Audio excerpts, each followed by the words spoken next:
Ceci est notre monde. Un endroit accueillant, confortable et familier. Mais éloignons-nous un peu du feu et levons les yeux. Notre esprit s'évade. Ne sommes-nous que des poussières insignifiantes? Est-ce que l'univers est hospitalier ou hostile? L'on pourrait rester ici éternellement à se questionner. Ou l'on pourrait s'éloigner de cette plage et quitter notre planète. Pour visiter l'univers jusqu'à ses frontières. Pour ressentir la chaleur intense d'étoiles en fusion. Pour faire face à la puissance de violentes collisions cosmiques. Pour échapper à des étoiles meurtrières et à des trous noirs colossaux et insatiables. Pour être témoin de la naissance de nouvelles étoiles et atteindre les limites de la compréhension humaine. Cela signifie qu'il faut voyager dans le temps, jusqu'au début de l'univers, pour assister à l'instant où tout a commencé. Le Big Bang. Êtes-vous prêts? Alors allons-y. Embarquons dans un voyage jusqu'aux frontières de l'univers.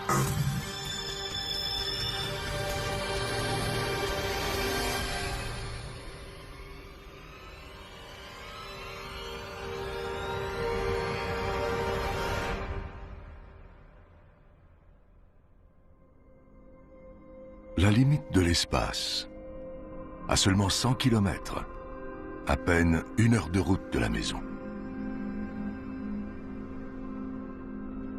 En bas, la vie continue. Chacun va à ses activités quotidiennes. L'économie tourne. Et Star Trek est toujours à l'antenne.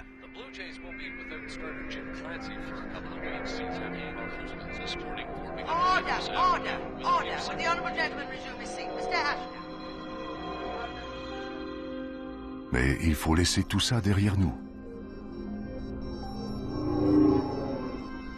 Pour se tremper les orteils dans ce vaste océan noir. Dans une petite mare, pas très loin de chez nous. Sur la Lune.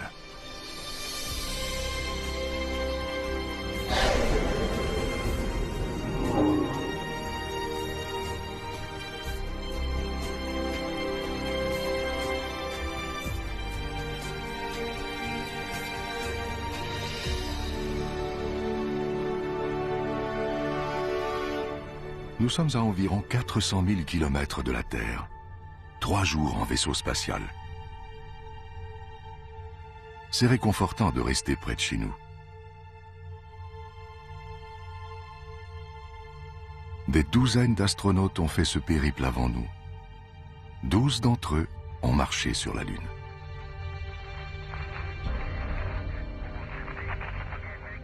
On dirait un champ de bataille désert, bombardé par des millions de météorites et d'astéroïdes.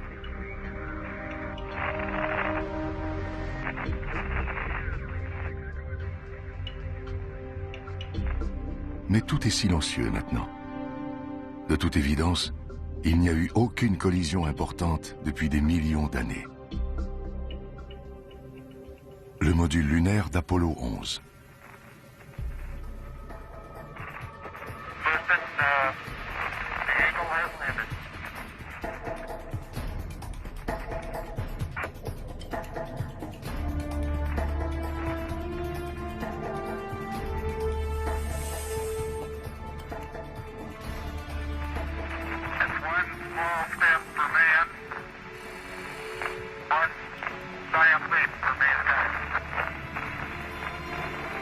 Les risques sont grands pour les astronautes d'Apollo.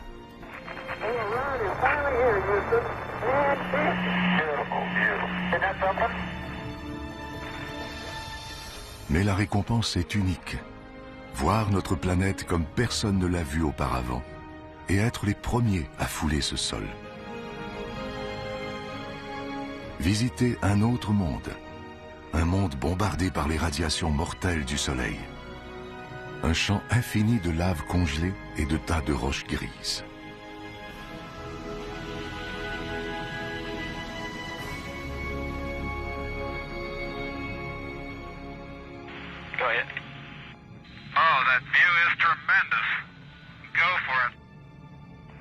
Lors des missions Apollo, les astronautes ont ramassé des centaines de pierres comme celle-ci et les ont rapportées sur Terre afin que des scientifiques puissent les analyser.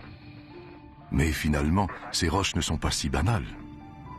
Comme nous, elles viennent de la Terre. Les scientifiques de la NASA ont découvert que ces roches ont été surchauffées à la suite d'une énorme explosion. L'explication ? Il y a 4,5 milliards d'années, une planète à la dérive est entrée en collision avec la Terre. Des milliards de tonnes de pierres en fusion ont été projetées dans l'espace. Et ces projectiles ont formé la Lune. Voilà une pensée étrange. La Lune créée à partir de la Terre.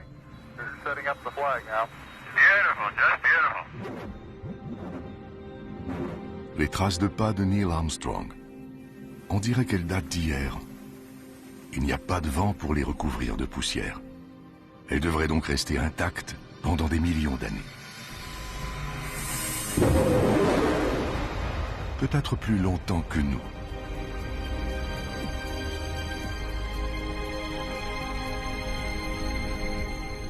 Notre temps est compté. Nous devons faire notre propre bond de géant. Au-delà du territoire exploré par l'humain.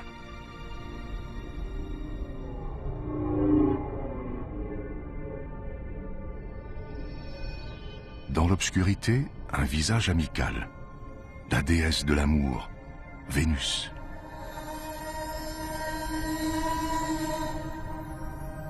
L'étoile du matin, l'étoile du soir. Vénus est la planète la plus brillante du système solaire. Ces spectaculaires nuages jaunes réfléchissent la lumière du soleil.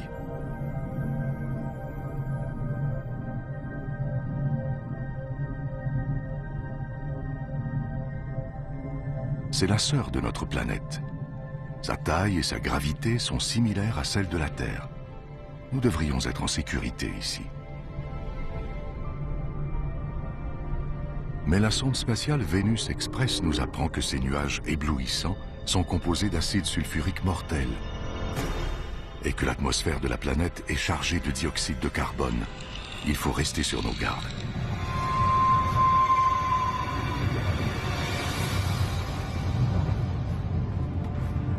Vénus est une déesse en colère. L'air y est nocif, la pression intolérable, et il fait chaud. Près de 500 degrés Celsius. Si nous y restons trop longtemps, nous serons rongés par l'acide, étouffés, écrasés et calcinés.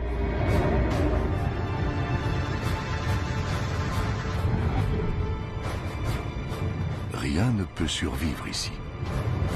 Ni même cet engin, la sonde robotisée soviétique Venera. Son épaisse armure a été détruite par les conditions atmosphériques extrêmes.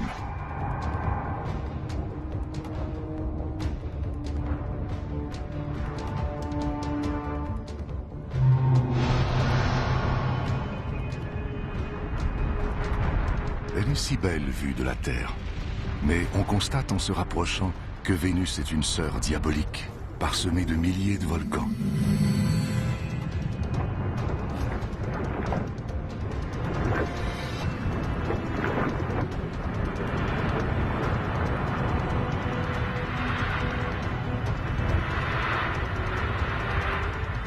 Tout ce dioxyde de carbone contenu dans son atmosphère emprisonne la chaleur du Soleil.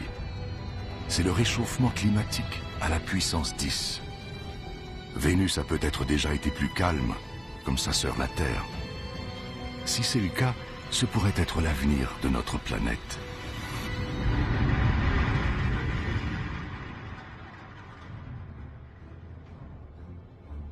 Un avenir défini par le Soleil. Le Soleil a quelque chose de fascinant. Un peu comme Méduse. Il est trop terrifiant pour qu'on le regarde, mais il nous est impossible d'y résister. Il nous attire, comme la lumière attire une mouche. Minuscule à côté du Soleil qui la brûle, Mercure. Voilà ce qui arrive lorsqu'on s'approche trop du Soleil. Les écarts de température sont extrêmes ici. La nuit, il fait moins 170 degrés, le jour, plus de 400 degrés. Brûlé, gelé. Et regardez ces cicatrices. On dirait que Mercure a connu un passé violent.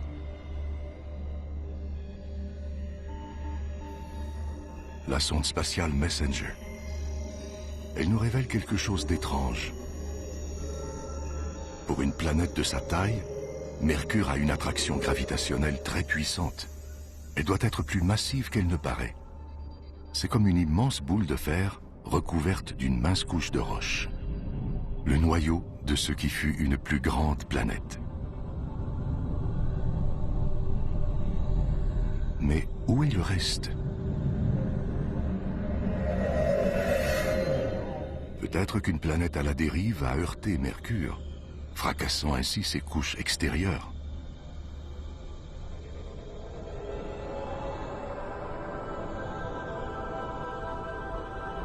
Tout nous indique qu'il faut rebrousser chemin. Mais qui peut résister à cela? Le soleil dans toute sa fascinante splendeur. Notre lumière, notre vie. Tout ce que nous faisons est contrôlé par le soleil et dépend de lui. Depuis toujours, dans toutes les civilisations, il est le pivot autour duquel la vie sur Terre tourne.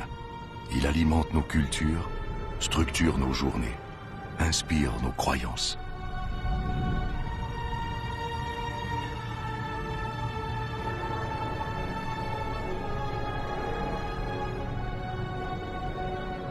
Nous sommes maintenant à 150 millions de kilomètres de la maison. Un voyage de 20 ans en avion. S'il devait s'éteindre, il est si éloigné qu'il nous faudrait 8 minutes avant de nous en rendre compte. Il est si gros qu'il pourrait contenir 1 million de planètes Terre, et si massif que son attraction gravitationnelle contrôle tout le système solaire.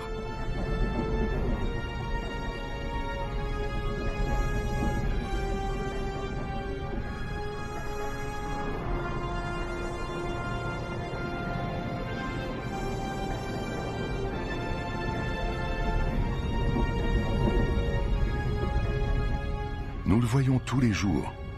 C'est un visage familier dans notre ciel. De près, il est méconnaissable. Une mer turbulente de gaz incandescents. La température y dépasse les 5000 degrés.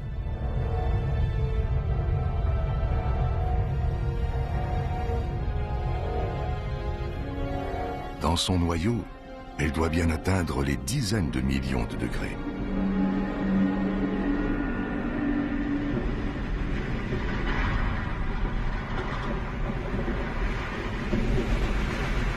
C'est suffisamment chaud pour déclencher une réaction nucléaire qui transforme des millions de tonnes de matière en énergie chaque seconde. C'est plus que toute l'énergie jamais créée par l'homme. Sur Terre, cette énergie nous parvient sous forme de lumière et de chaleur. Mais de près, le Soleil n'a rien de rassurant.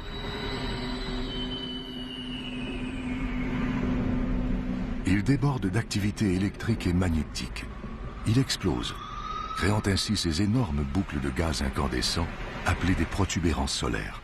Chacune d'elles dégage plus d'énergie que 10 millions de volcans.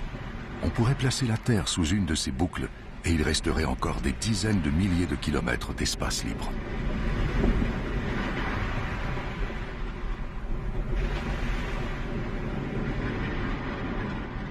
Et à la base de ces boucles, des couches moins chaudes sont exposées, créant ainsi des taches solaires. Leur couleur noire vient du fait qu'elles sont légèrement plus froides que ce qui les entoure. Elles sont néanmoins plus chaudes que tout ce qui existe sur Terre. Et elles sont imposantes aussi. Certaines ont un diamètre de plus de 50 000 kilomètres. Tout près, une éruption solaire. Un jet extrêmement chaud de gaz électrifié qui expulse des radiations mortelles dans l'espace. Mais un jour, tout s'arrêtera. Le Soleil aura épuisé son carburant et s'éteindra. Tout comme la vie sur Terre.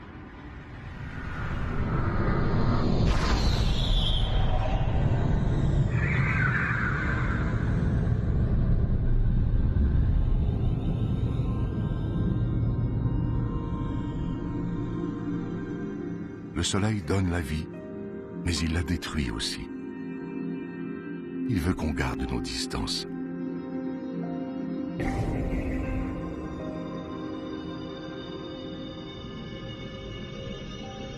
Cette comète s'est aventurée trop près.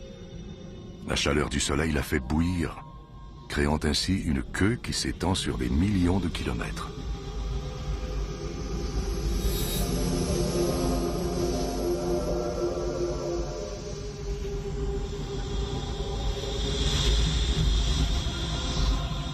On gèle ici. Il ne fait aucun doute que cette comète vient des confins glacés de l'espace. Mais regardez toute cette vapeur, ces geysers, cette poussière. C'est encore l'œuvre du Soleil qui fait fondre le noyau gelé de la comète. Une sorte de grosse boule de neige sale, recouverte de goudron.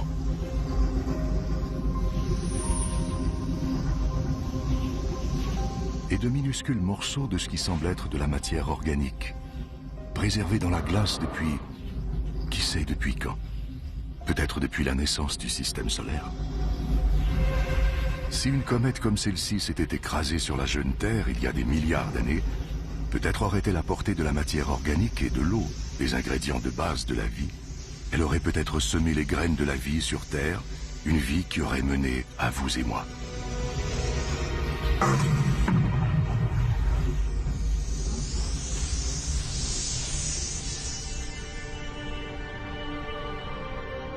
Mais si elle devait s'écraser sur la Terre aujourd'hui? Pensez aux dinosaures qui ont été rayés de la carte par l'impact d'une comète ou d'un astéroïde il y a 65 millions d'années. Ce n'est qu'une question de temps. Éventuellement, un jour, à moins que l'on trouve une façon de se protéger, nous subirons le même sort que les dinosaures. La Terre est en sécurité, pour l'instant. Mais si la vie sur Terre était anéantie, nous devrions trouver une nouvelle demeure. Parmi les millions, les milliards de planètes, il doit en exister une qui n'est pas trop chaude, pas trop froide, avec de l'air, de la lumière et de l'eau.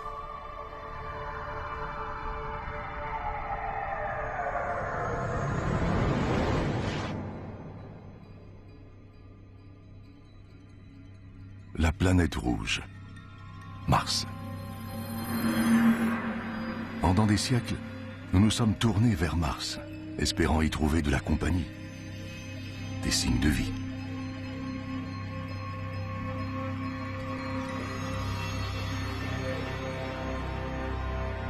Quelque part ici, il pourrait y avoir une forme de vie extraterrestre.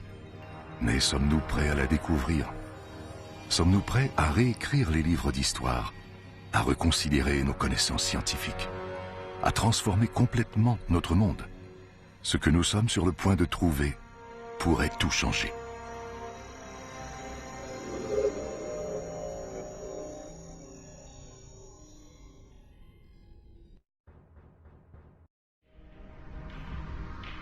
Plus que toute autre planète, Mars captive notre imagination. Pensez aux films et aux bandes dessinées de science-fiction. Que nous ont-ils fait découvrir? Les Martiens. Ce n'est que de la fiction, n'est-ce pas? Et s'il y avait vraiment quelque chose ici? Si c'est le cas, ils vivent sur une planète morte. Ici, les mêmes processus qui ont rendu la Terre habitable se sont interrompus il y a des centaines de millions d'années. Rouge et morte, Mars est un fossile géant.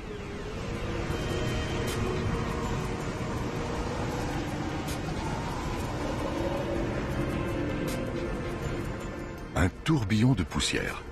Il est gros, plus gros que les plus grosses tornades sur Terre. Il y a du vent ici. Et où il y a du vent, il y a de l'air. De l'air qui pourrait alimenter la vie extraterrestre. Mais cet air est trop raréfié pour qu'on puisse le respirer, et il est rempli de dioxyde de carbone nocif. Rien ne protège Mars des rayons ultraviolets du Soleil. Et il fait froid ici. Le mercure descend aussi bas que -80 degrés, gelant ainsi l'eau dans le sol, au pôle et même dans l'atmosphère sous forme de neige.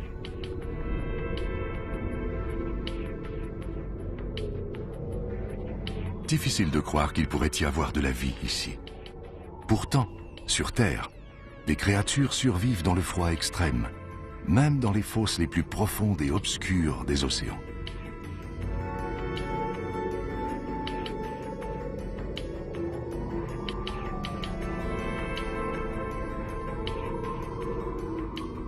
Même dans des conditions extrêmes, la vie fait valoir ses droits. Même sur une planète morte, sans activité géologique pour renouveler les minéraux et les nutriments dans le sol, et sans chaleur pour faire fondre l'eau gelée. Et toute cette poussière, difficile de voir où l'on s'en va.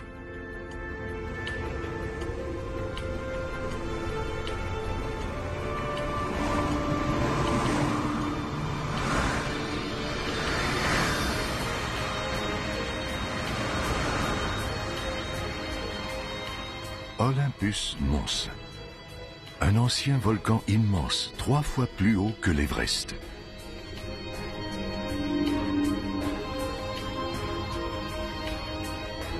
Il ne présente aucun signe d'activité.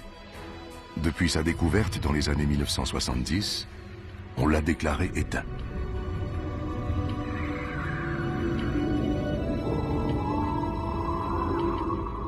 Toute coulée de lave doit être épuisée depuis longtemps, anéantie par les impacts des météorites. À moins que ce monstre ne soit pas mort après tout. S'il est vivant, il pourrait y avoir du magma en fusion sous la croûte en ce moment. Ça change tout. Une activité volcanique pourrait faire fondre l'eau gelée dans le sol, créant ainsi les conditions nécessaires pour que la vie s'épanouisse.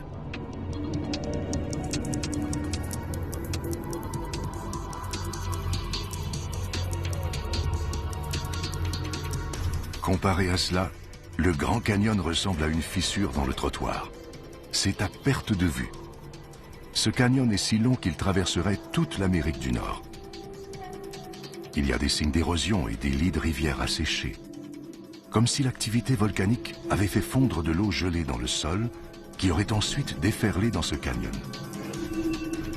Une activité volcanique qui pourrait, on le sait maintenant, créer de l'eau à nouveau. Et où il y a de l'eau, il peut y avoir de la vie. Si nous pouvons trouver des cours d'eau, nous pourrions trouver des créatures vivantes. La chasse est ouverte.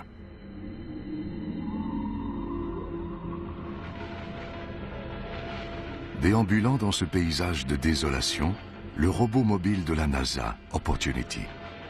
Il cherche des preuves que ces plaines stériles ont déjà été des lacs ou des océans qui ont pu héberger des formes de vie.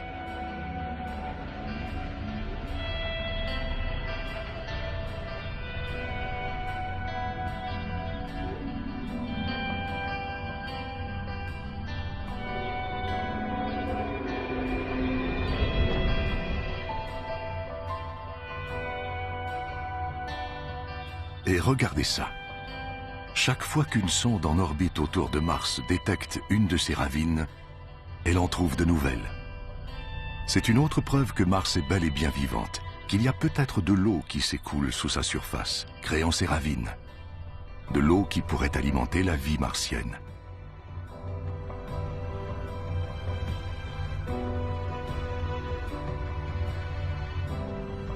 Il ne reste qu'à la trouver. À moins qu'on l'ait déjà trouvée. Pas sur Mars, mais sur Terre. Ça peut sembler un peu fou, mais une théorie avance que la vie est d'abord apparue ici avant de déménager sur Terre. L'impact d'un astéroïde aurait projeté des fragments de Mars comportant de minuscules microbes dans l'espace et sur la jeune planète Terre. Là, ces microbes auraient évolué et créé la vie. Ce n'est pas surprenant qu'on soit fasciné par Mars. Cette planète pourrait être notre maison ancestrale. Si c'était vrai, nous serions donc tous des Martiens.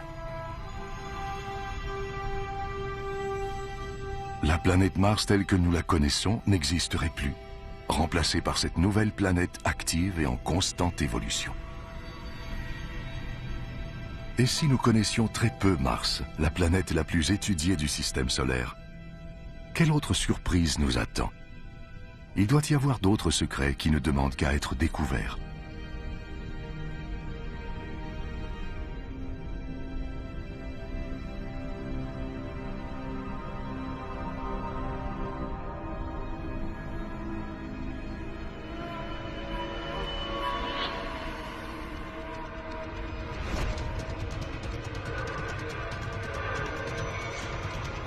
Ici, on se croirait dans un jeu vidéo géant.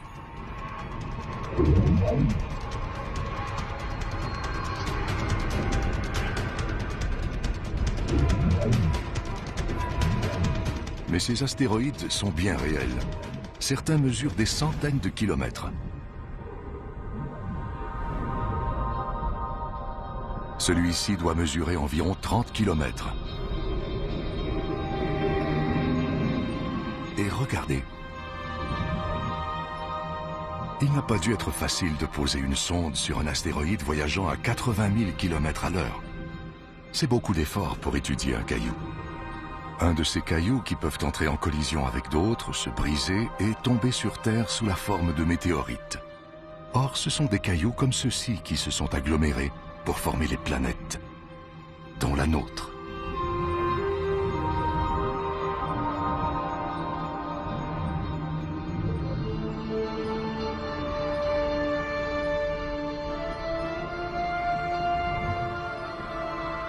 Donc, en déterminant l'âge des météorites trouvés sur Terre, nous avons découvert que les planètes sont nées il y a 4,5 milliards d'années. Voici donc les actes de naissance de notre système solaire. Mais pour une raison quelconque, ces pierres n'ont pas formé de planètes. Quelque chose a dû les en empêcher. Quelque chose de puissant.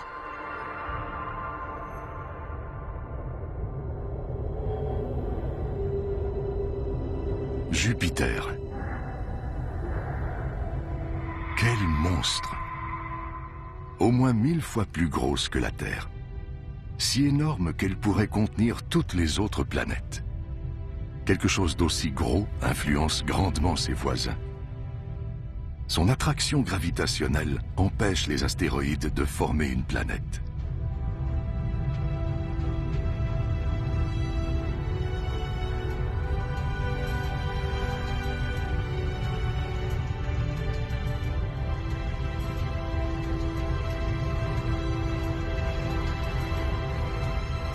Mais cette énorme planète est presque exclusivement constituée de gaz.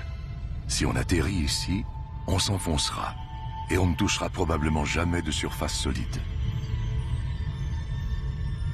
Et la beauté de Jupiter est le fruit d'une violence extrême.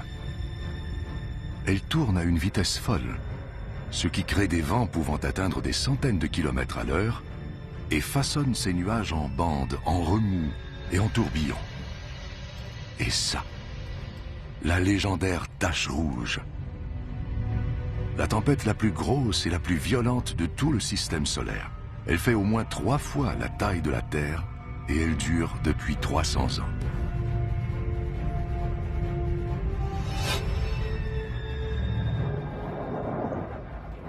Tous ces nuages agités ont déclenché un orage électrique. Un seul de ces éclairs est 10 000 fois plus puissant que n'importe quel éclair sur Terre.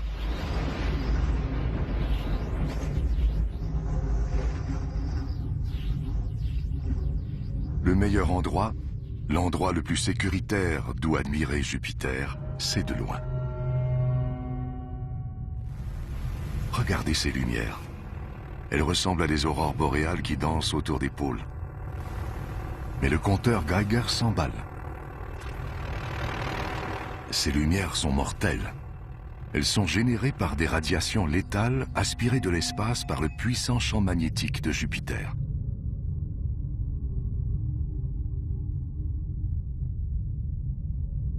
On commence à réaliser qu'ici, il ne faut jamais se fier aux apparences. L'univers est plein de contradictions. Il faut faire preuve de prudence en naviguant parmi les quelques 62 lunes de Jupiter.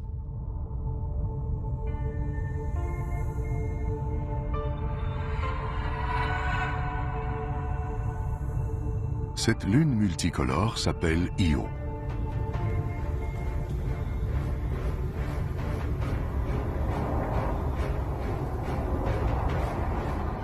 Ces jolies couleurs, c'est de la roche en fusion, du soufre. Et des volcans qui crachent des cendres brûlantes et du soufre à des centaines de kilomètres dans les airs. C'est l'endroit le plus explosif que nous ayons aperçu depuis le Soleil. Notre voyage magique vers les frontières de l'univers tourne au cauchemar. Il faut continuer à croire que parmi tous ces dangers, il existe des lieux sûrs, quelque part.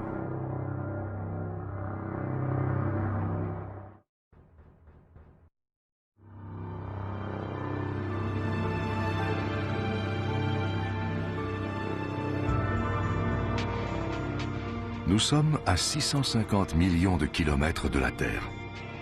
Comme cet endroit est étrange et familier en même temps.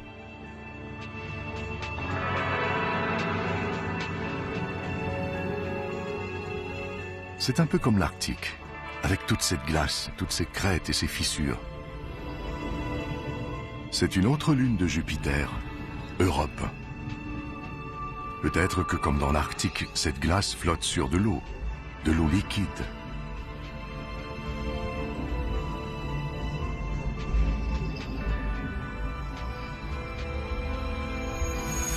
C'est intriguant, mais nous sommes à 800 millions de kilomètres du Soleil. Europe est sûrement complètement gelée.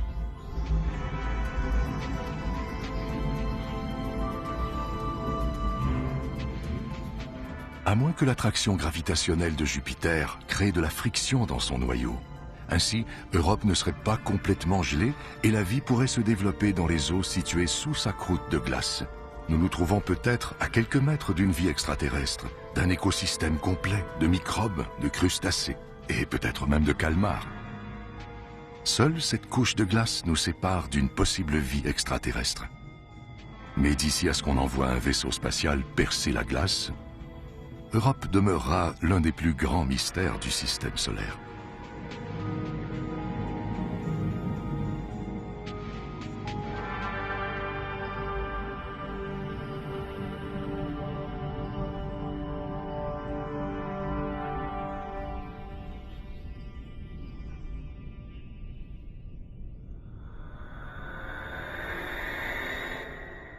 Elle captive notre imagination et hante nos rêves. La voici qui tourne devant nos yeux. Saturne, le joyau du système solaire. Pour la contempler, tout ce périple valait la peine. Il y a quelque chose de magique à propos de Saturne. Une boule de gaz géante, si légère qu'elle flotterait sur l'eau. Ces anneaux spectaculaires pourraient s'étendre de la Terre à la Lune. Mais ils n'ont que quelques centaines de mètres d'épaisseur. La sonde Cassini, elle reçoit de faibles ondes radio, probablement générées par les aurores autour des pôles de Saturne. Voilà la véritable musique des sphères.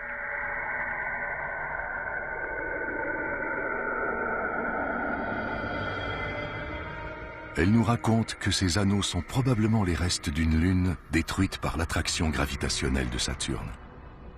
Une beauté incomparable, née d'une destruction totale.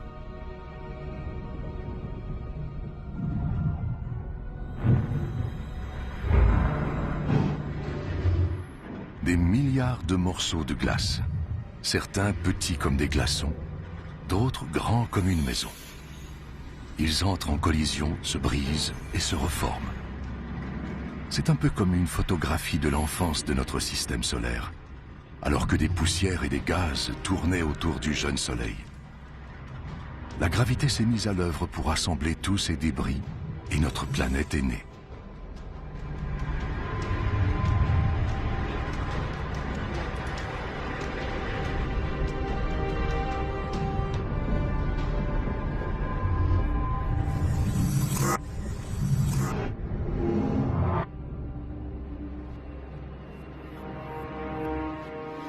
Chaque objet en orbite autour de Saturne est techniquement une lune, du plus petit bloc de glace à la soixantaine de grosses lunes de la planète.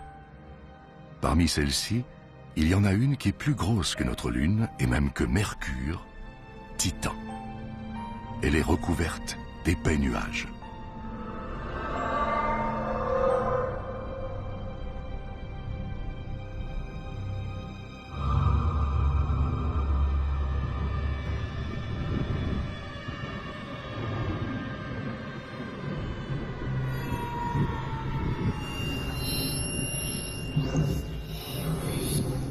Mais on dirait qu'il y a une atmosphère sous ces nuages. Il y a du vent, de la pluie, et même des saisons. Et regardez ces rivières, ces lacs et ces océans. C'est l'endroit qui ressemble le plus à la Terre jusqu'à présent.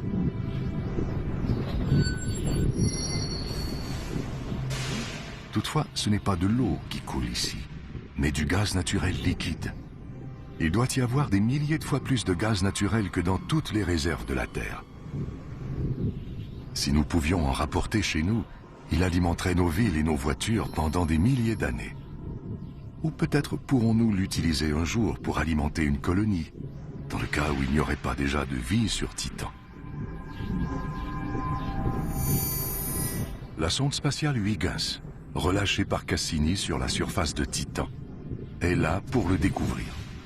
Elle nous apprend qu'il y a de la matière organique dans le sol, mais il fait froid, moins 180 degrés. Cette matière ne peut pas créer la vie, à moins que Titan ne se réchauffe.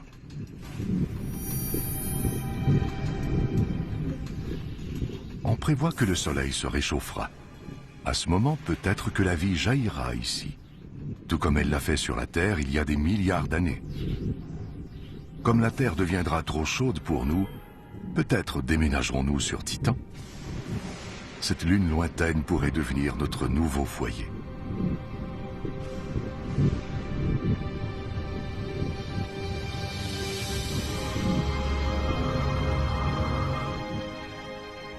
La Terre. Nous en sommes à au moins 1 milliard de kilomètres maintenant. Au-delà de ce point, nous perdons le contact visuel avec elle. C'est comme si nous nous tenions sur le bord d'un ravin, en train de regarder les confins mystérieux du système solaire. Si nous voulons comprendre l'univers et atteindre ses frontières, nous devons nous lancer.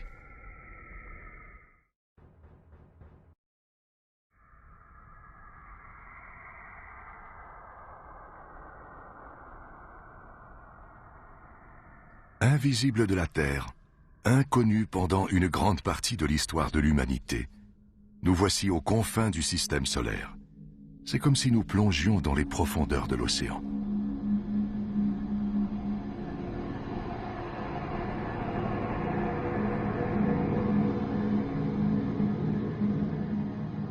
Ces anneaux. On dirait qu'Uranus a été heurté par une planète à la dérive qui l'a désaxé.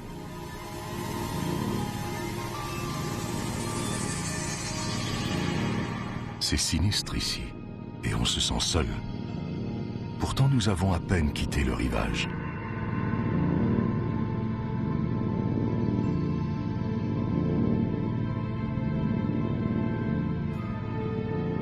Si la Terre était de la taille d'un petit pois, nous aurions parcouru un peu moins de 2 kilomètres. Mais pour atteindre les limites du système solaire, nous devrons en franchir 20 000 autres.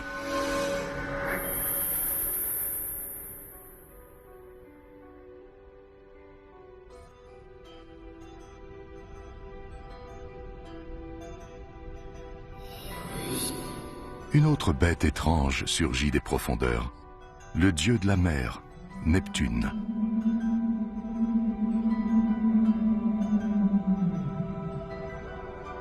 De loin, elle semble paisible. Mais regardez cette tache. C'est une tempête de la grosseur de la Terre, soufflant des vents violents atteignant les 1500 km à l'heure. Chez nous, c'est le Soleil qui pousse le vent. Mais Neptune est trop loin. Quelque chose d'autre doit créer ces redoutables vents, mais personne ne sait quoi.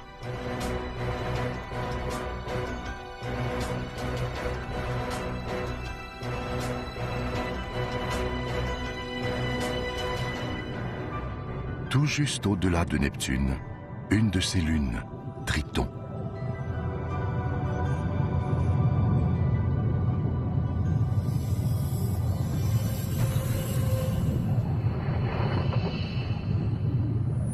Regardez ces geysers, des cheminées cosmiques expulsant des suies étranges. Cette lune tourne autour de Neptune dans le sens opposé à celui de la rotation de la planète. On assiste à une lutte entre forces cosmiques lutte perdue d'avance pour cette lune rebelle.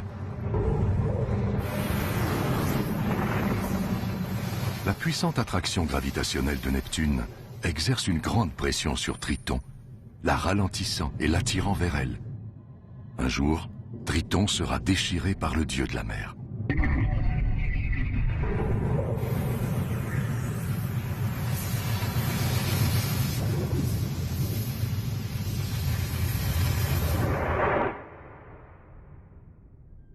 Et c'est tout. Plus de lunes, plus de planètes à voir dans notre système solaire.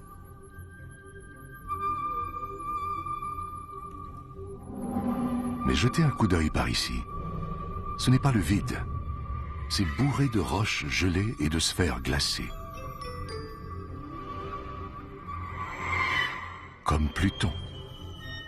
Jusqu'à récemment, nous croyions qu'elle était seule, qu'il n'y avait rien au-delà. Nous avions tort. Encore plus de mondes gelés. Des découvertes si récentes que personne ne sait comment les appeler. Les plutinos, les plutoïdes, les cuboinos. Peu importe leur nom, les conséquences sont les mêmes. Notre système solaire n'est pas le modèle bien défini que nous croyons. À plus de 13 milliards de kilomètres de la Terre, on trouve l'objet le plus éloigné à décrire une orbite autour du Soleil. Un autre petit monde de glace appelé Sedna est découvert en 2003. Son orbite dure 10 000 ans et le conduit à 130 milliards de kilomètres du Soleil.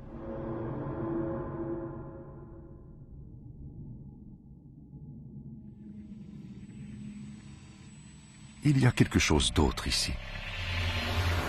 À 16 milliards de kilomètres de la Terre, la sonde spatiale Voyager 1.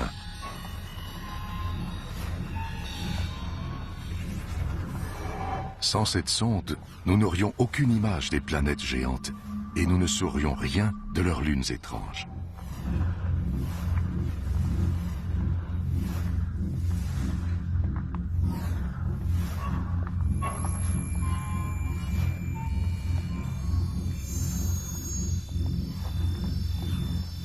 Ce disque d'or est une sorte de message dans une bouteille jetée à la mer. Un mot de bienvenue y a été enregistré dans plusieurs langues. Hola y saludos a todos. On y trouve aussi une carte expliquant comment trouver notre système solaire. Mais lorsqu'on est perdu en forêt, est-ce sage de crier? N'importe qui ou n'importe quoi pourrait nous entendre, trouver où nous habitons et nous faire une petite visite, amicale ou non.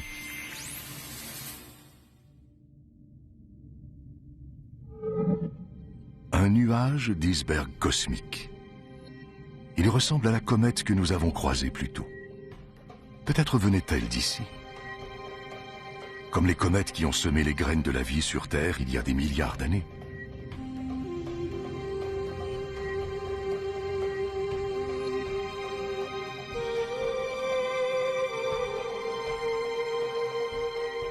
Avec toute cette glace, peut-être ont-elles aussi transporté de l'eau sur Terre. L'eau des océans, celle de votre café, même celle de votre corps. Toute cette eau viendrait-elle de cette lointaine machine à glace céleste?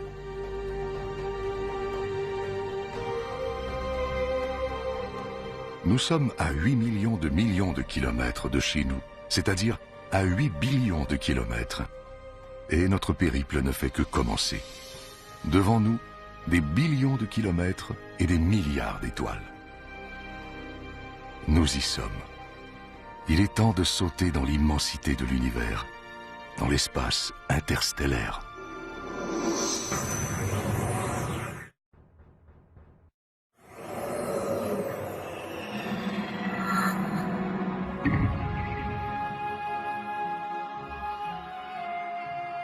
L'espace interstellaire, bien au-delà de notre système solaire. Quelle vue! Des milliards d'étoiles comme notre Soleil, dont plusieurs ont des planètes qui elles-mêmes peuvent avoir des lunes.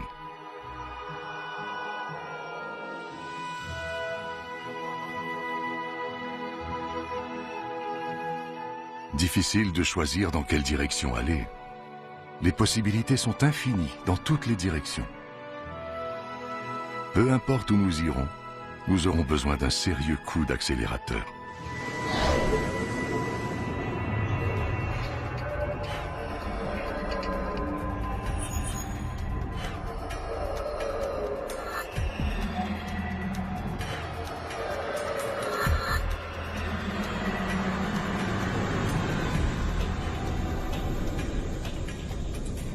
À 40 billions de kilomètres de chez nous. Un voyage de 150 000 ans en navette spatiale. Tout ça pour atteindre le premier système solaire après le nôtre.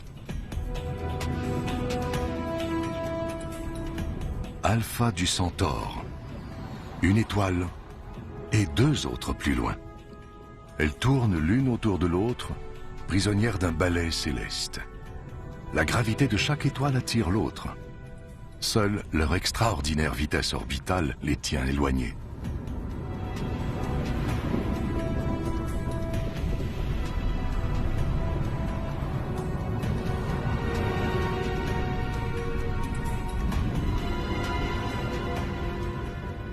Nous sommes si loin de chez nous maintenant que les kilomètres ne veulent plus rien dire. Il faudra dorénavant parler d'années-lumière. Un rayon de lumière prend 1 an pour parcourir 10 billions de kilomètres. Donc, 40 billions de kilomètres équivalent à plus de 4 années-lumière de la Terre. C'est incroyable. Les distances sont telles qu'elles dépassent la compréhension. Mais c'est aussi excitant. Qui sait quels mondes étranges nous attendent et ce que nous découvrirons lorsque nous atteindrons les frontières de l'univers, si nous y parvenons.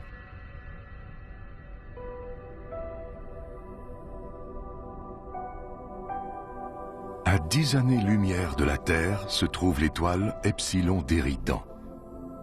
De spectaculaires anneaux de poussière et de glace.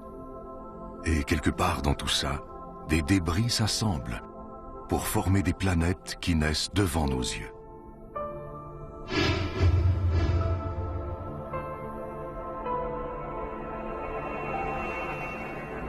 Des astéroïdes et des comètes partout.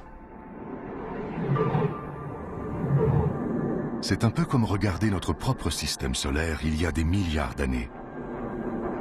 Les comètes apportent les molécules organiques à ces jeunes planètes, semant ainsi la vie comme elles l'ont peut-être fait sur Terre.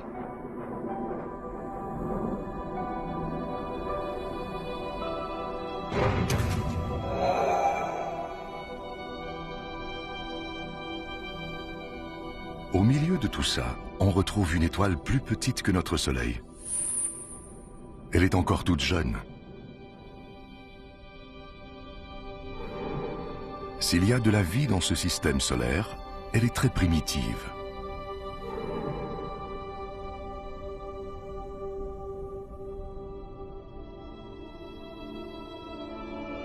Il doit y avoir des systèmes solaires plus développés, plus matures, quelque part.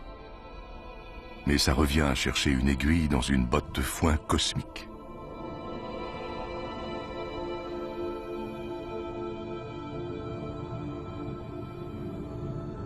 Nous sommes à 20 années-lumière de la Terre.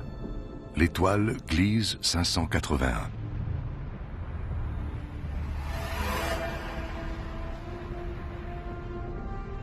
Elle a à peu près le même âge que notre Soleil.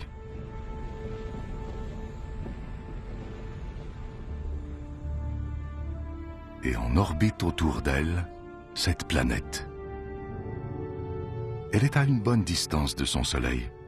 Plus près, son eau s'évaporerait, plus loin, elle gèlerait. Ce sont des conditions idéales pour qu'il y ait de la vie.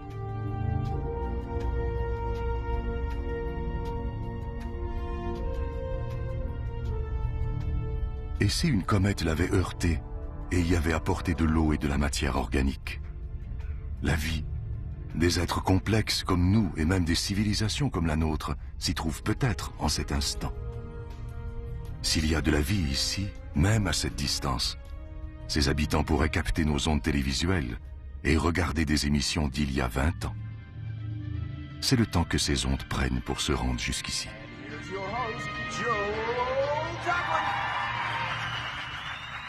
Mais d'ici à ce que les générations futures trouvent le moyen de communiquer sur de si grandes distances, nous ne pouvons que spéculer. Eux et nous menons des vies parallèles, inconscients de l'existence de l'autre. À moins qu'il y ait eu de la vie qui aurait disparu.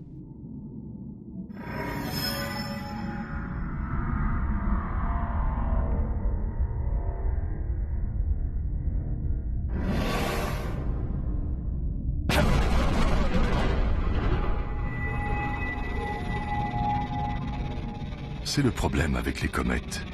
Elles donnent la vie, mais la reprennent aussi. Les dinosaures l'ont appris à leurs dépens il y a 65 millions d'années. C'est l'aiguille dans la botte de foin cosmique. C'est le système solaire qui ressemble le plus au nôtre, mais nous l'avons découvert par hasard. Il peut y en avoir des milliers, des millions d'autres comme ça. Ou aucun.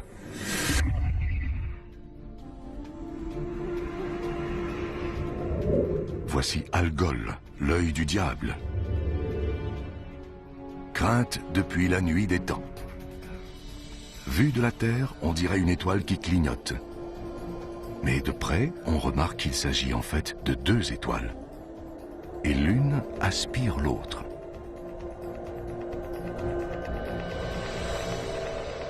Nous sommes à près de 100 années-lumière de chez nous. Écoutez. Une des premières émissions radiophoniques. Ce n'est plus qu'un léger murmure.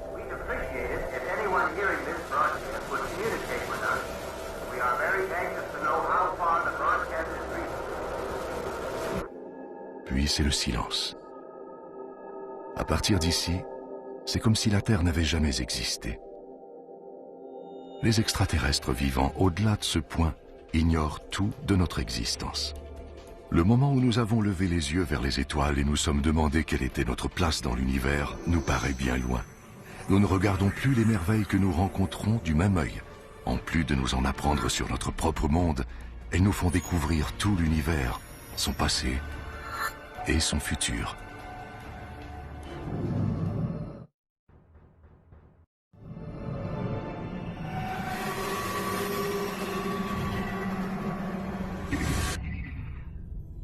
Loin dans les profondeurs de notre galaxie, la Voie lactée, se trouve une immense bibliothèque céleste où chaque étoile est un livre et une histoire. Les Pléiades. Vues de la Terre, elles forment l'amas d'étoiles le plus brillant dans le ciel.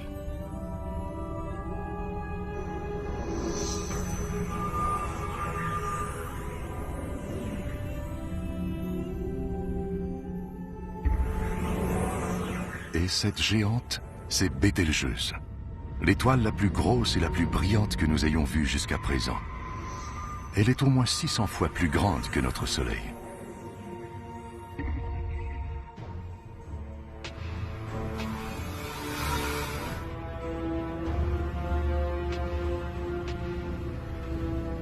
Qu'est-ce que c'est que ça? Ce n'est pas une étoile, ni une planète. Ça ne ressemble à rien de ce que nous avons vu.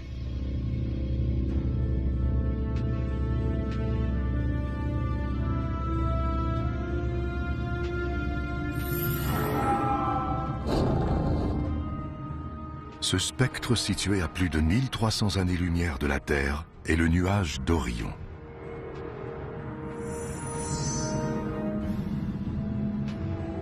Des poussières et des gaz si denses qu'ils nous aveuglent et nous isolent du reste de l'univers. Ici, dans les profondeurs, une boule de lumière attire des poussières et des gaz vers elle. Elle les réchauffe. Ils fusionnent et forment une boule de gaz brûlant, comme une étoile, comme notre Soleil, mais en miniature. À l'intérieur, la température atteint des millions de degrés. C'est si chaud que cela déclenche des réactions nucléaires, comme celles qui font briller notre Soleil, qui créent de l'énergie, des radiations, de la lumière. Une étoile est en train de naître.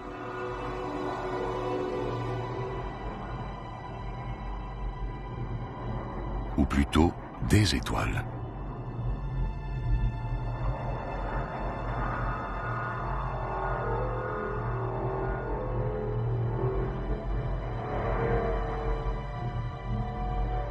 Le nuage d'Orion est une énorme usine à étoiles.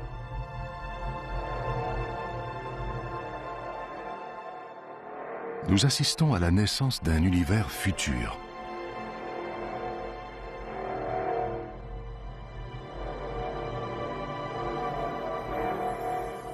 Nous nous attendions à rencontrer des horreurs. Nous avons plutôt découvert l'une des plus belles merveilles de l'univers, la naissance d'une étoile.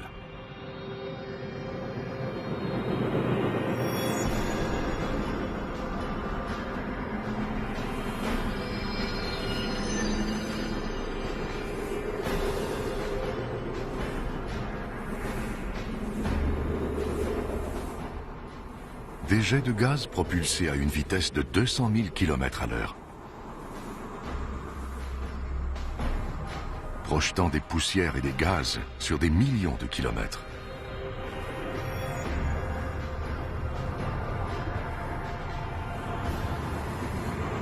C'est d'une violence inouïe. Mais admirez le résultat. Une nébuleuse, d'immenses nuages de gaz luisants suspendus dans l'espace. Il n'y a pas de vent ici. Ils prendront donc des milliers d'années à se disperser.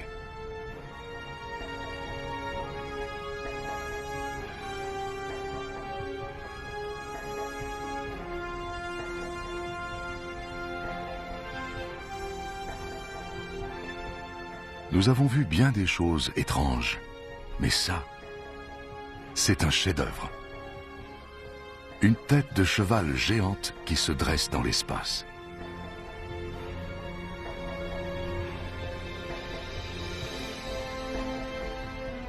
Les étoiles naissent, grossissent, et puis quoi après? Est-ce qu'elles meurent? Est-ce qu'elles s'évanouissent lentement dans la nuit?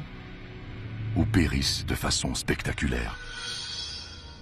La réponse se trouve entre ici et les frontières de l'univers.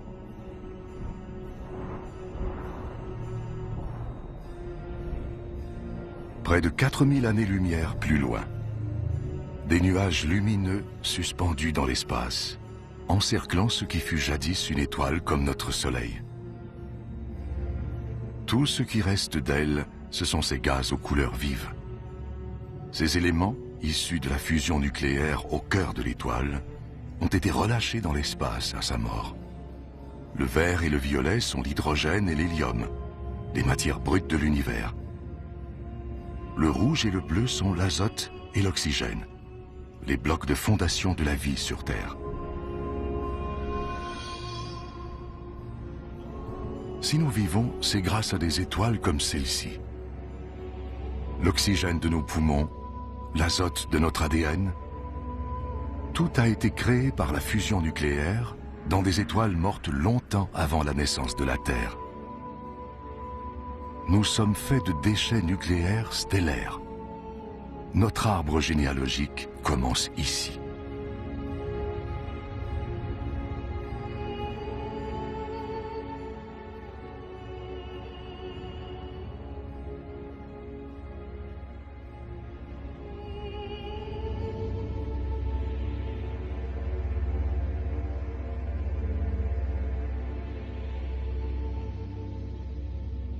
En son cœur, le fantôme d'une étoile.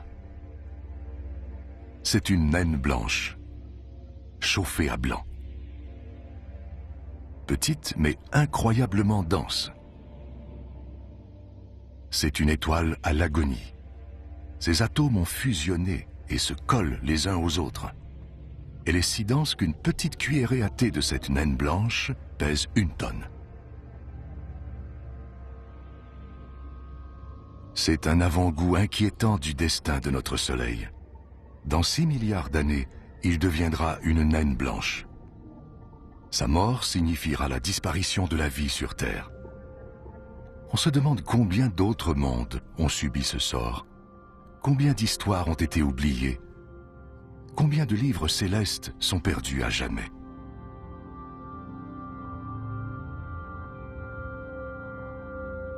Mais la plus merveilleuse des histoires reste à venir. Nous devons voyager dans le temps jusqu'au premier chapitre pour raconter l'histoire de la création de l'univers.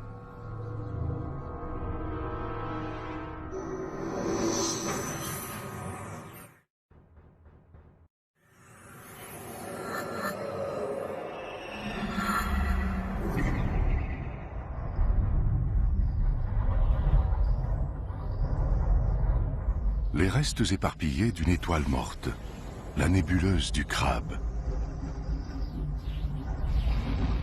Nous sommes à 6000 années-lumière de la Terre, au cœur d'un cimetière stellaire.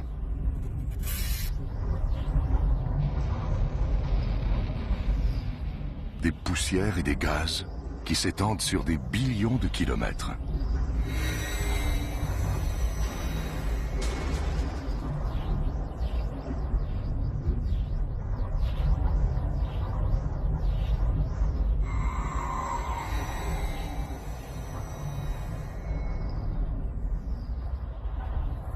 Ça nous semble mort, mais c'est peut-être le calme après la tempête, après une immense explosion, assez puissante pour réduire une gigantesque étoile en poussière et en gaz, une supernova.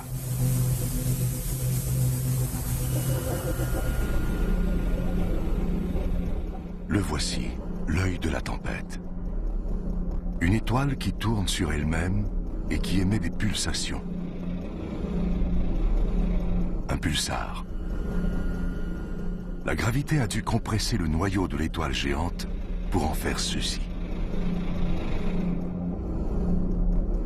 Il ne fait que 20 km de diamètre et il est d'une densité inimaginable. Un grain de ce pulsar doit peser des centaines, peut-être même des millions de tonnes. Plus il rapetisse, plus il tourne rapidement, comme un patineur artistique qui tourne sur lui-même les bras tendus, puis qui les rapproche pour tourner plus vite. 2 rayons de lumière, d'énergie, de radiation qui tournent 30 fois par seconde. Ils ont formé un immense nuage de poussière et de gaz. Il y a tellement de radiation ici. Il y en a même plus que sur le Soleil. Si ce pulsar était aussi près de la Terre que le Soleil, toute forme de vie disparaîtrait immédiatement de la surface de notre planète. C'est assurément la chose la plus dangereuse que nous avons rencontrée jusqu'à maintenant.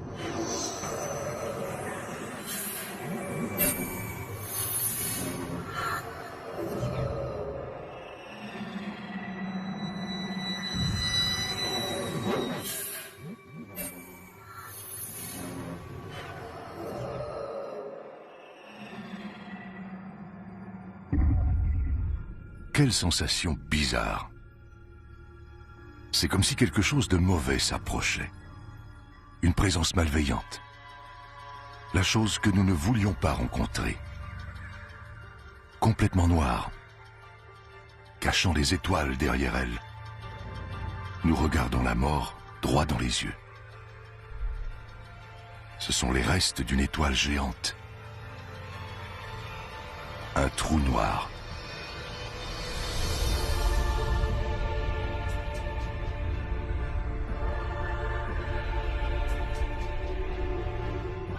Au lieu de se contracter et de devenir une naine blanche ou un pulsar, cette étoile a continué de rapetisser. Elle est devenue si petite qu'elle mesure à peine quelques kilomètres, mais elle est considérablement plus dense qu'un pulsar. Et c'est impossible d'y résister.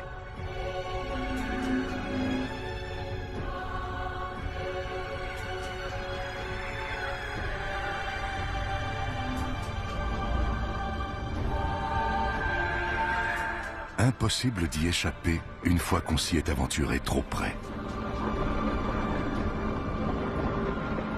Nous savons maintenant pourquoi on appelle ça un trou noir.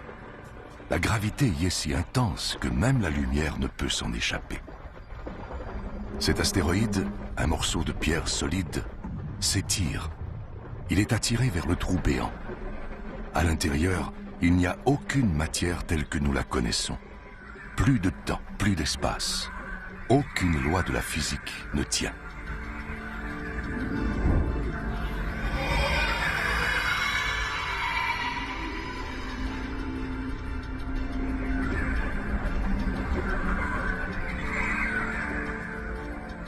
L'astéroïde a disparu. Et en vérité, personne ne sait où il est allé. Nous sommes aux limites de la compréhension humaine. Il pourrait y avoir des millions de trous noirs qui rôdent autour de notre galaxie. Peut-être plus qu'il n'y a d'étoiles dans le ciel. Mais nous ne pourrions les voir avant qu'il ne soit trop tard. Comme cette étoile qui tourne puis disparaît dans un puits invisible.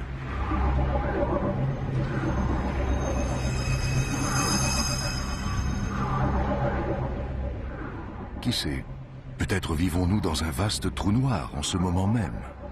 Peut-être que tout notre univers est dans un trou noir, à l'intérieur d'un autre univers.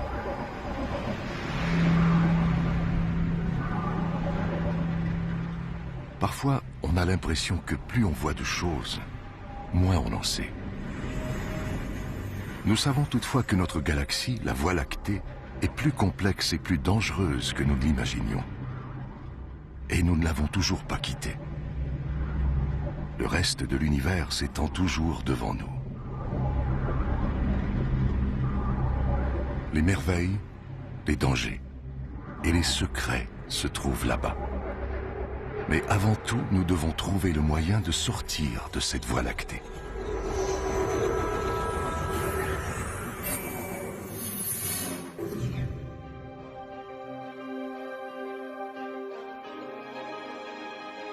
Nous sommes à 7000 années-lumière de chez nous, encore au cœur de notre propre galaxie. C'est comme si nous étions dans une forêt dense, peuplée d'arbres tous plus magnifiques et fascinants les uns que les autres. La forêt est si dense que l'on ne peut voir l'horizon pour avoir une idée de l'ampleur. Nous devons nous frayer un chemin pour atteindre les clairières aux limites de la galaxie. C'est seulement là que nous pourrons comprendre où elle a commencé et d'où nous venons. Mais difficile de quitter de tels paysages. Un colossal nuage luisant surmonté de grandes tours de poussière, les piliers de la création. Ils sont comme la porte d'entrée des confins de la galaxie. Les deux piliers sont parsemés de petits renflements, des embryons de systèmes solaires. Chacun est gros comme notre système solaire. Encore un monument qui témoigne de la remarquable créativité de la nature.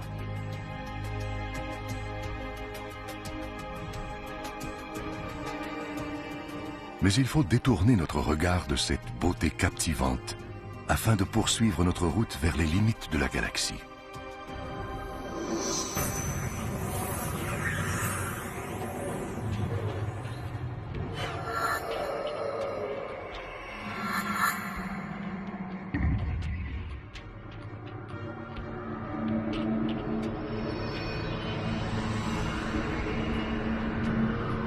Émerveillés par la beauté de la Voie lactée, nous nous sommes égarés dans un champ de mines cosmiques. C'est comme une explosion au ralenti. Des nuages de gaz géants sont expulsés de cette étoile. Une étoile des millions de fois plus brillante que notre Soleil. Les réactions nucléaires qui l'alimentent s'épuisent. Nous assistons à ses derniers souffles.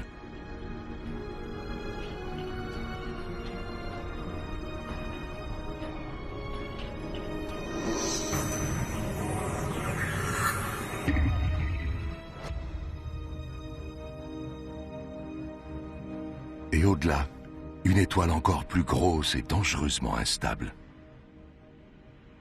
Elle est sur le point d'exploser. Et lorsqu'une étoile aussi grosse meurt, c'est 1000 fois plus violent qu'une supernova. Nous voici donc devant l'expression la plus violente de la mort d'une étoile. Une hypernova.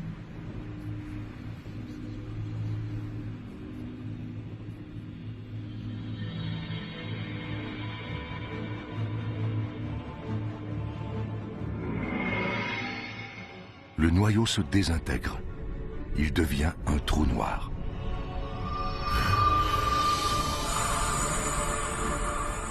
En voici l'onde de choc qui irradie l'étoile, fracasse ses couches externes et les propulse dans l'espace.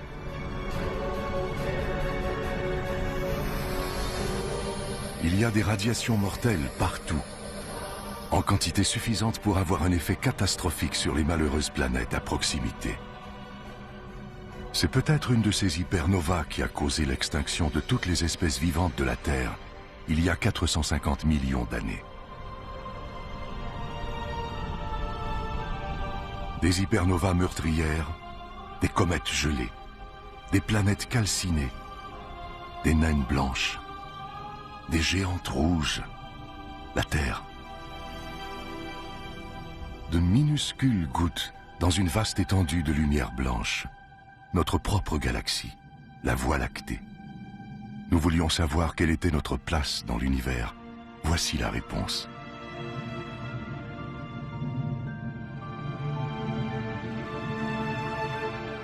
Les civilisations actuelles et passées, tous ceux qui ont vécu, du plus petit des insectes à la plus haute des montagnes, tout ça est invisible.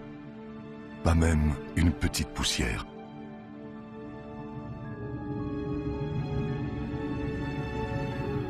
Notre demeure est une petite planète autour d'une étoile banale. Si elle disparaissait maintenant, nous ne le remarquerions même pas.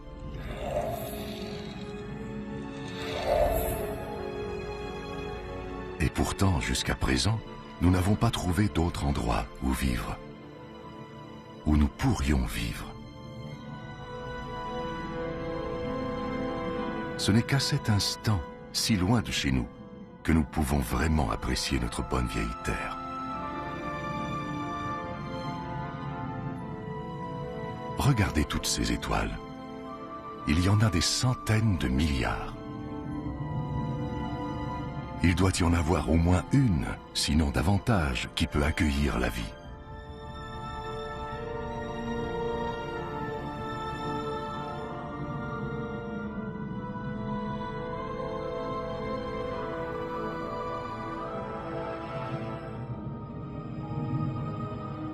Peut-être ici, dans cette nuée d'étoiles, le grand amas d'Hercule.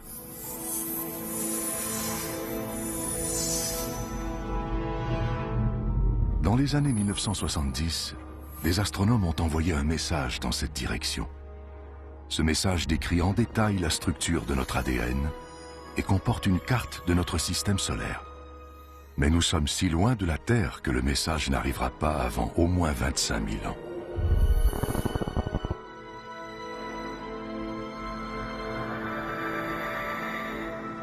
Nous n'avons pas encore trouvé de forme de vie extraterrestre, mais nous n'avons rien trouvé non plus qui nous fasse croire qu'il n'en existe pas.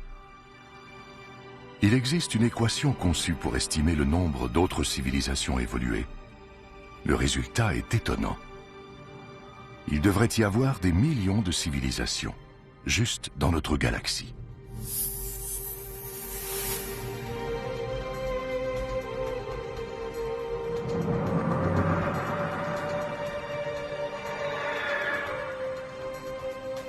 Tout ce que nous avons vu jusqu'à présent se trouve dans la Voie lactée.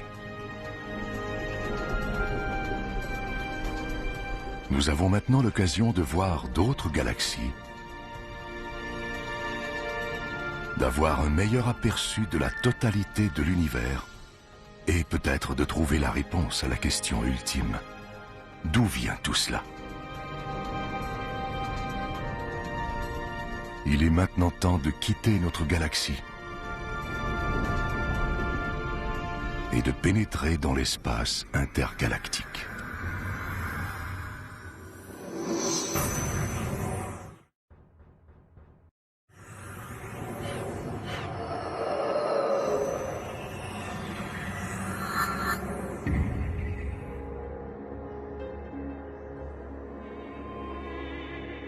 Au-delà de la Voie lactée, dans les vastes espaces entre les galaxies, contre toute attente, nous sommes parvenus à l'espace intergalactique.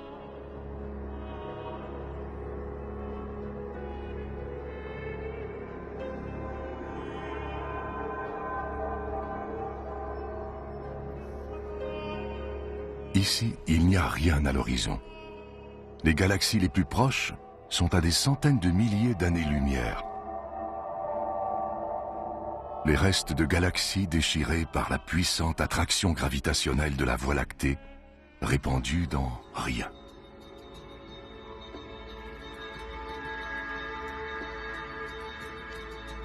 C'est ce qui ressemble le plus au vide parfait dans tout l'univers. Mais même ici, ce n'est pas complètement vide. On détecte de subtiles traces de gaz et de poussière. Et quelque chose d'autre. La matière noire. Elle est si mystérieuse qu'on ne peut la voir, la sentir, la goûter ou la toucher. Ni même la mesurer. Elle est pourtant si répandue qu'elle pourrait constituer plus de 90% de toute la matière dans l'univers. Si la matière noire existe, cela signifie que le vide n'existe pas. Même ici, nous sommes entourés par de la matière.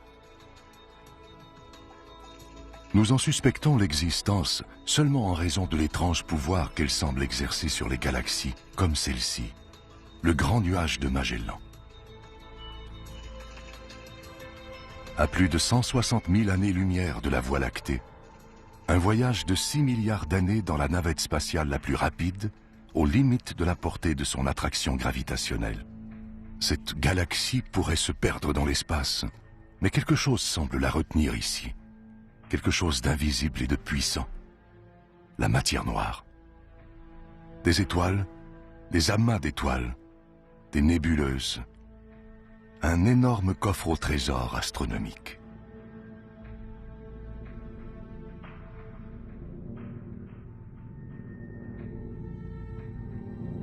Mais regardez ça. On dirait un collier de perles brillantes. C'est une boule de feu expulsée par ce qui a dû être une gigantesque explosion. Une supernova. Elle est si brillante que lorsque la lumière de cette explosion a atteint la Terre en 1987, elle était visible à l'œil nu. Et si violente qu'elle a déclenché une série de réactions nucléaires qui ont fusionné des atomes pour créer de nouveaux éléments, comme de l'or, de l'argent, du platine, puis les a propulsés dans l'espace.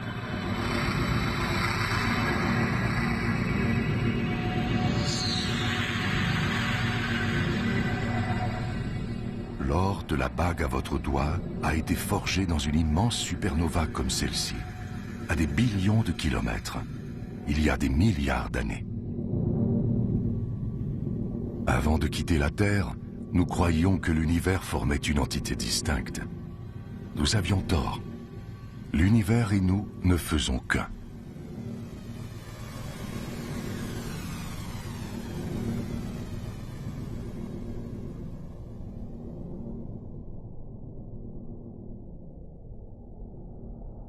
C'est rassurant de se le rappeler, alors qu'on s'enfonce dans cet abîme.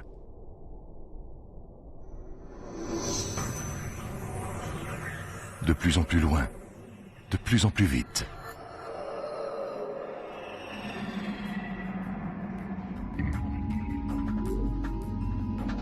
La galaxie d'Andromède, à 2,5 millions d'années-lumière de la Terre. Elle se déplace dans l'espace à près d'1 million de kilomètres à l'heure. Tout dans l'espace s'éloigne, comme les éclats d'une explosion. Nous voyons cette galaxie telle qu'elle était quand nos ancêtres préhistoriques peuplaient les plaines africaines.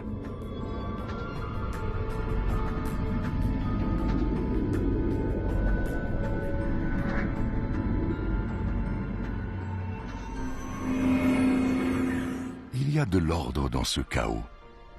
Il y a un fil conducteur derrière cette infinie variété. Un cycle éternel de naissance et de mort, de création et de destruction. C'est un fil tissé dans la vaste toile de l'espace qui lie chacune de ces galaxies. Il y a des milliards de galaxies dans l'univers, chacune comportant des milliards, voire des billions d'étoiles. Il y a probablement plus d'étoiles qu'il n'y a de grains de sable sur toutes les plages de la Terre. Il ne s'agit là que des étoiles qui existent en ce moment. Que dire des étoiles disparues, des étoiles naissantes et des étoiles à venir? Nous commençons enfin à comprendre la totalité de l'univers. Et c'est encore plus vaste que ce que nous imaginions.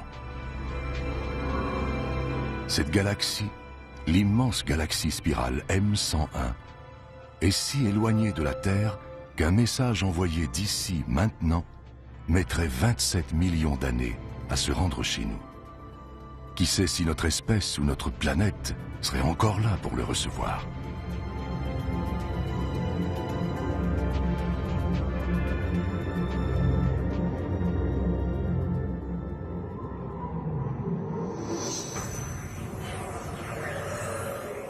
Nous continuons notre voyage dans le temps. Nous avons passé le moment où les dinosaures ont été exterminés, où les premières créatures se sont aventurées hors de l'eau.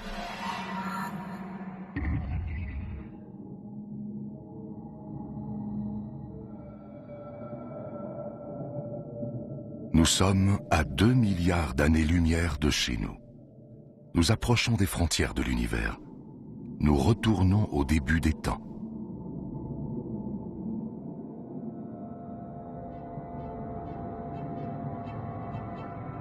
Ceci n'est pas une galaxie.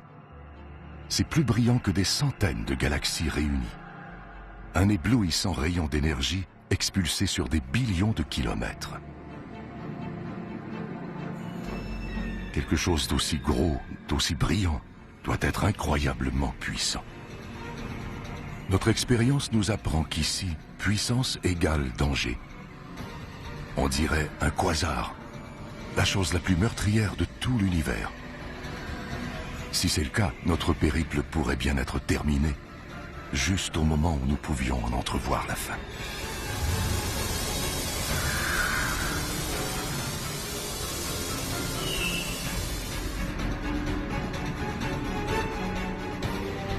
Le phénomène le plus dangereux et le plus puissant de l'univers, le quasar. Une marmite tourbillonnante de gaz extrêmement chaud, plus brillant que des centaines de galaxies.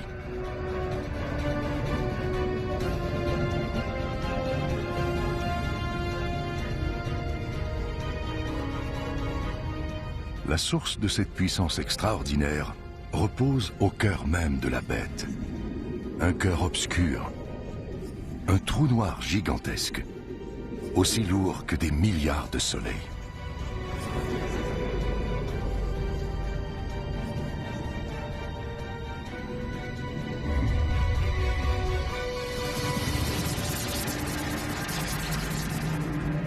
Il anéantit des étoiles entières, aspirant leur gaz dans le quasar, les dévorant jusqu'à ce qu'il n'en reste plus rien, jusqu'à ce qu'elles disparaissent de l'univers visible.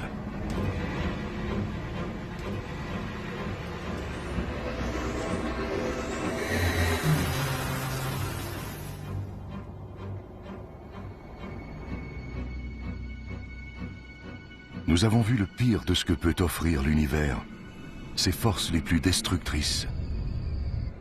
La voie est maintenant libre. Les frontières ultimes de l'univers sont à notre portée.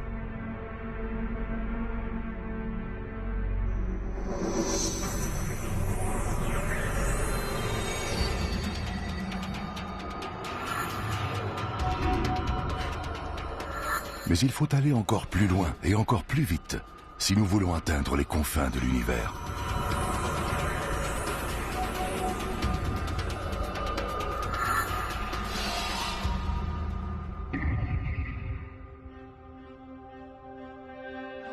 À 8 milliards d'années-lumière de la Terre, on trouve d'autres galaxies.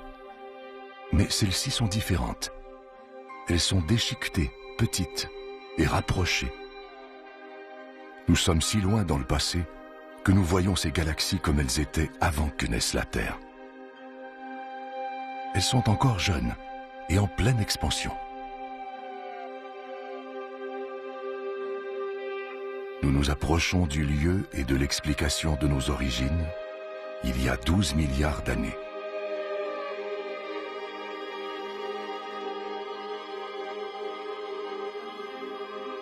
Regardez ces galaxies maintenant. Elles sont comme du plancton qui flotte dans un vaste et sombre océan.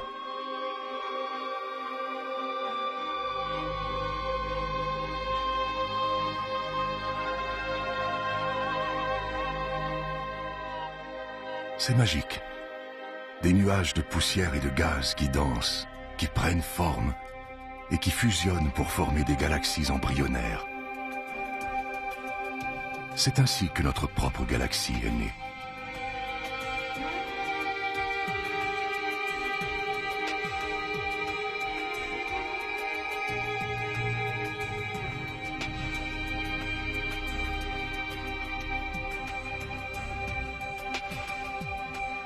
Elles disparaissent. Nous sommes avant la naissance des étoiles, dans un âge des ténèbres cosmiques.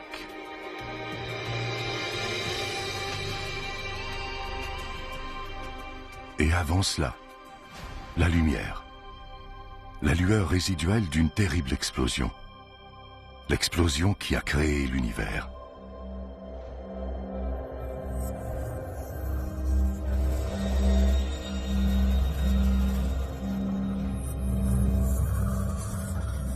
Nous y sommes presque.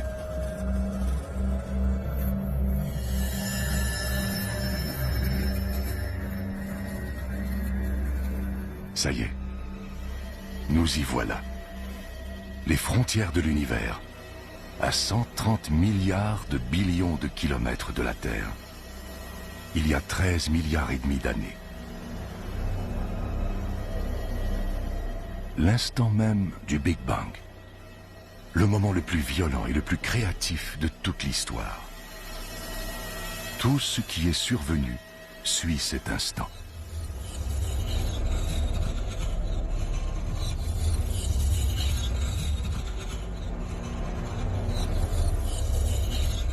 Il a intrigué toutes les religions et toutes les cultures. Mais nous ne connaissons toujours pas l'élément déclencheur de cet acte de création. Ni les raisons. C'est ici que s'achève notre voyage et que l'univers commence. Les frontières de l'univers, il y a 13 milliards et demi d'années. Nous sommes au moment le plus important de toute l'histoire, au commencement de l'histoire même. Un petit point infiniment dense et chaud explose. Le Big Bang. C'est la création de l'espace, du temps, de la matière, de notre univers. C'est tout d'abord de la grosseur d'une particule subatomique, puis une infime fraction de seconde plus tard. C'est assez gros pour tenir dans la paume de votre main. Quelques instants après, c'est de la grosseur de la Terre.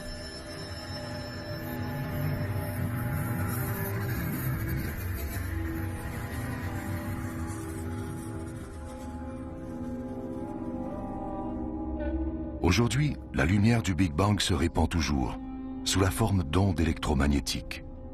Votre antenne de télévision la capte. Ce sont les parasites que vous voyez à l'écran.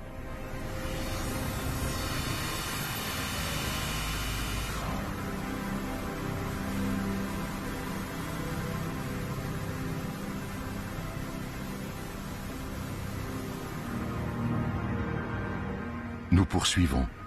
Nous avançons dans le temps.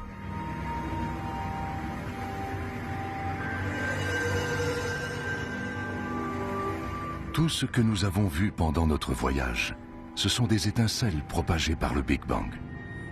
Les galaxies, les étoiles, les planètes, ce ne sont que des débris.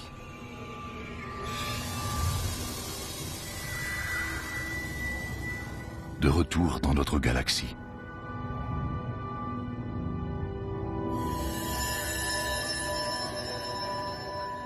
Puis dans notre système solaire. Jusqu'à ce qu'on atteigne un autre morceau de cendre qui se refroidit et qui tourbillonne dans les résidus du Big Bang, la Terre. Après un périple de 260 milliards de billions de kilomètres, nous sommes de retour à la case départ, chez nous. Seulement maintenant, nous sommes plus conscients. Nous savons désormais que notre demeure est plus petite et plus banale que ce que nous imaginions. Et elle est destinée à mourir, engloutie par un soleil à l'agonie. Mais il ne faut pas désespérer. Nous devrions nous réjouir. À partir de notre petite base éloignée, nous avons réussi à découvrir tout ça. à démystifier les secrets de l'univers. Nous devrions célébrer nos accomplissements, chérir notre planète et profiter pleinement de notre brève existence.